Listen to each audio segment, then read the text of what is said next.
Good morning guys. तो कैसे हैं आप सब लोग। मैं देवदत्त कुमार आपका स्वागत करता हूं हमारी ऑनलाइन क्लासेस में।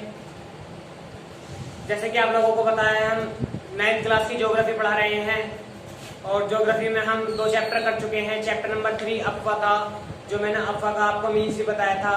क्या होता है? नदी तंत्र होता है। ठीक है, हमने इस चैप्टर के कुछ पार्ट्स पढ़ लिए थे। ठीक है, जो हमने अफवा को 2 प्रकार बांटा था, हिमालय और प्रायद्वीपीय। तो हमने हिमालय के बारे में तो सब चीज कवर कर ली थी। जो आज का हमारा टॉपिक होगा वो प्रायद्वीपीय नदी के ऊपर होगा। ठीक है, तो प्रायद्वीपीय नदी क्या होती है, इनके बारे में हम डिस्कस करेंगे। ठीक है, जैसे हमने गंगा नदी, ब्रह्मपुत्र नदी और सिंधु नदी के बारे में पढ़ा था, ऐसी ही यहाँ पे जो प्रायद्वीपीय नदियां होती हैं उनके बारे में पढ़ेंगे।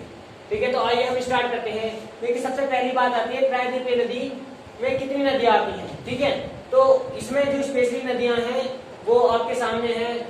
आपकी नर्मदा नदी है, ताप्ती नदी है, महानदी है, गोदावरी नदी है और कृष्णा नदी है और कावेरी और महानदी है। ठीक है, तो हम एक लेक्चर में आपकी एक लेक्चर में एक नदी पढ़ेंगे। जैसे कि आज हम पढ़ेंगे नर्मदा के बारे में। ठीक है, तो आज हम क्या पढ़ेंगे? नर्मदा के बारे में पढ़ेंगे। ठीक है, तो हम सारी नदियों को बारी बारी से पढ़ेंगे। ठीक है, तो आइए हम अब इस टॉपिक को स्टार्ट करते हैं और नर्मदा के बारे में हम पढ़ते हैं। देखो, नर्मदा नदी, जो नर्मदा नदी है आपकी, वो इसकी जो कुल लंबाई है वो 1312 किलोमीटर है। कितनी लंबाई है इसकी? 1312 किलोमीटर है। और ये कहां से? अमरकंटक,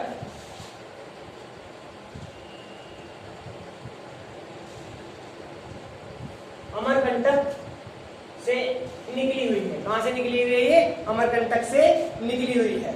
ठीक है, इसकी कुल लंबाई कितनी है? 1312 किलोमीटर। और ये कहां से निकली हुई है? अमरकंटक से निकली हुई है। तो नर्मदा, अमरकंटक कहां पड़ता है? ये मध्य प्रदेश में पड़ता है। कहां पड़ता है?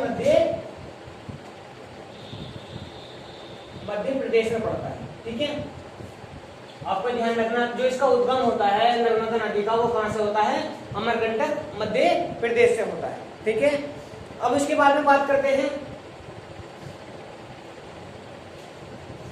एक है आपकी विंध्याचल श्रेणी,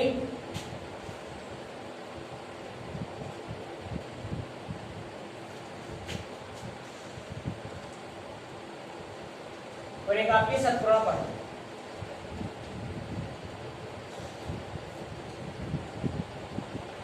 सतपुड़ा पहाड़ी।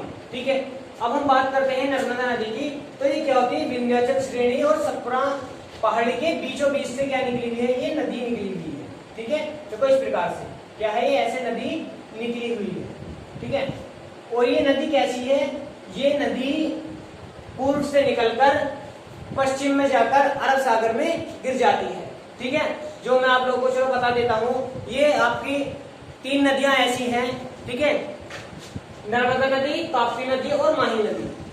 नर्मदा नदी, ताप्ती नदी और माही नदी ऐसी नदी हैं जो पूर्व से निकलती हैं और पश्चिम में अरब सागर में जाकर मिल जाती हैं। और जो बाकी सारी नदियां हैं वो कहाँ गिरती हैं? वो सब आपकी पश्चिम बंगाल, यानी कि अरब, उसमें बंगाल की खाड़ी में जाकर गिर जाती हैं। तो ये ध्यान रखना, कभी कभी क्वेश्चन पूछ लेते हैं सभी कि ऐसी कौन सी नदी है जो अरब सागर में जाकर गिरती हैं। ऐसी प्रायद्वीपीय नदी कौन सी है जो अरब सागर में जाकर गिर जाती हैं? तो वो कौन सी नदियां होती हैं आपकी? नर्मदा, ताप्ती और माही नदी होती है। ठीक है, ये क्या होती है? ये मध्य प्रदेश से निकलते हुए, गुजरात से आते हुए, और ये कहां सीधे हमारे अरब सागर में आकर गिर जाती है।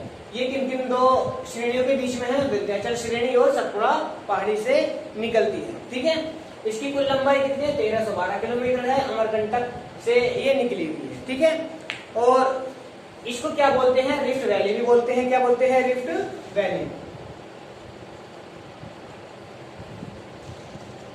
या भ्रंश घाटी। क्या बोलते हैं यहाँ? भ्रंश घाटी इसको बोलते हैं। ठीक है, भ्रंश घाटी इसको बोलते हैं। ये मध्य प्रदेश की सबसे लंबी नदी है। कौन सी है? मध्य प्रदेश की सबसे लंबी नदी है नर्मदा नदी। ठीक है, तो आज के जो नर्मदा नदी के बारे में देखो, सुनो, इस नदी पर हमारे डैम भी बने हुए हैं। ठीक है, इस नदी पर क्या बने हुए हैं? हमारे डैम भी बने हुए हैं। जब आपकी मैथ क्लासेस चलेंगी तो उस मैथ क्लासेस में आपको डैम के बारे में और सब चीज के बारे में बताया जाएगा। ठीक है, तो आपकी ज्योग्राफी कंप्लीट हो जाएगी तो आपकी मैथ क्लासेस चलाएंगे, हर चैप्टर की मैथ क्लासेस बनेगी तो उसमें वो सब चीज समझाई जाएगी। ठीक है, तो नर्मदा नदी के बारे में आज इतना ही था। ठीक है, ये हमारे प्रायद्वीप नदी है, दोबारा से देख लेना। प्रायद्वीप नदी हमारी इतनी होती है और ये हिमालय नदी से हिमालय रिवर होती हैं और प्रायद्वीप नदी जो होती हैं इनमें बहुत ज्यादा डिफरेंस होता है, क्योंकि ये प्रायद्वीप नदी बहुत बड़ी होती हैं और जो आपकी हिमालय नदी है वो बहुत छोटी होती है। ठीक है, तो आज के जो हमारा टॉपिक था बस इतना ही था। आई होप आपको ये लेक्चर बहुत अच्छे से समझ में आया हो, और जो किसी को भी किसी प्रकार का डाउट हो तो वो हमसे कमेंट के द्वारा पूछ सकता है। ठीक है, धन्यवाद।